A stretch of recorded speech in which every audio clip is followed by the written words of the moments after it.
Bom, sem dúvida que afeta, né? Aliás, se não afetasse, o Banco Central, ou se ele não achasse que não afetasse, ele não faria isso, afeta. E esse é o grande problema. Nós estamos num momento de reativação do investimento. Nós custamos muito, Zé Paulo conhece bem essa história, nessa década que acabou agora, tentando recuperar um investimento da economia, um investimento patinando, os empresários com muita desconfiança da economia. De repente, todo mundo começa a investir. Na antevéspera da crise, ou na véspera da crise, nós estávamos todos investindo. Não é? Da grande empresa ao pequeno negócio, estava todo mundo investindo. E nós temos que recuperar esse clima.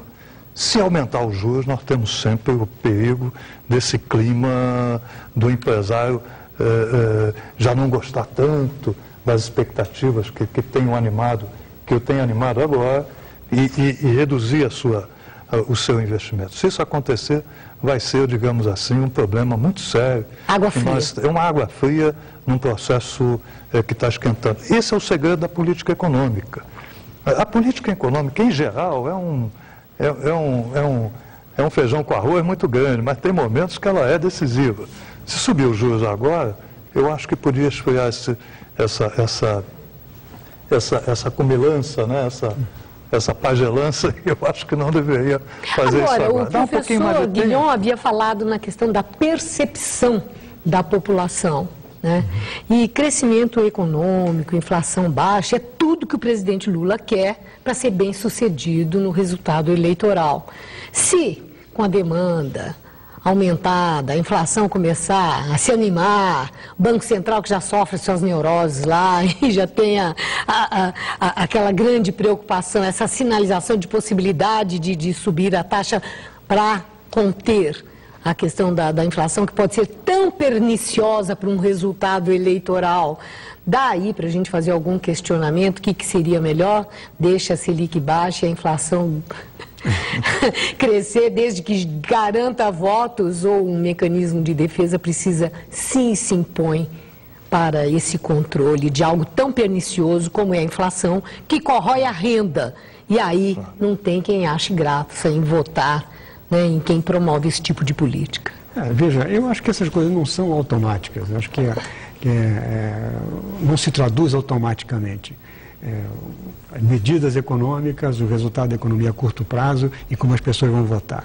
Eu acho que isso depende, né? Eu acho que, ao contrário, me parece que quando a economia vai bem, ela interfere menos na eleição do que quando ela não vai bem ou há riscos, né? Eu acho que um bom exemplo, quando se fala muito da primeira eleição do Clinton, quando diziam que a economia é estúpida, etc. Por quê? Porque a economia ia bem, mas ninguém tinha percebido isso. Já estava havendo uma recuperação, mas a recuperação só veio depois da eleição. Então, o George Bush pai pagou esse preço porque estava se vendo que as coisas iam mal, né? Mas mesmo as coisas indo mal, as pessoas preferiram uma mudança. Vamos ver agora a reeleição do Fernando Henrique, né, em 98. As coisas iam muito mal. Mas as pessoas disseram assim, sem ele vão pior ainda, e aí ele se reelegeu.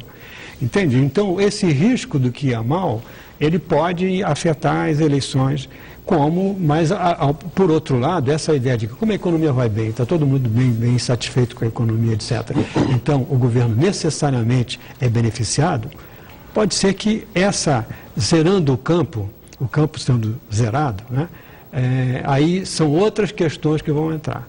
Eu acho que as outras questões podem ser, muito bem, estamos bem com a economia, mas e agora? E para onde nós vamos? E o nosso sonho? O que é que nós queremos? O que é que nós queremos pode não se traduzir única e exclusivamente em, digamos assim, parâmetros da economia. Mas isso é raciocínio de eleitor?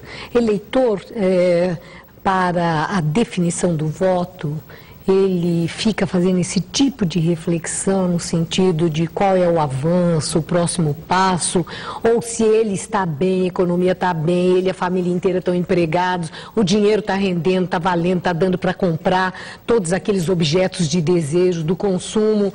Ele vai ficar aprofundando nesse raciocínio. A impressão que eu faço essa pergunta, porque eu tenho a impressão que essa é uma grande preocupação na oposição. né, o que argumentar para convencer um eleitor que está convicto que está tudo indo muito bem. Eu acho que o eleitor sempre faz um cálculo, sempre faz algum tipo de cálculo. Qual é esse cálculo que ele vai fazer? Depende das circunstâncias, depende do que está em jogo. Da campanha, do recado. Porque, na verdade, o que se decide na eleição, dizemos, são os dirigentes políticos, é a elite que um pouco coloca em jogo o que vai se fazer, o que não vai se fazer.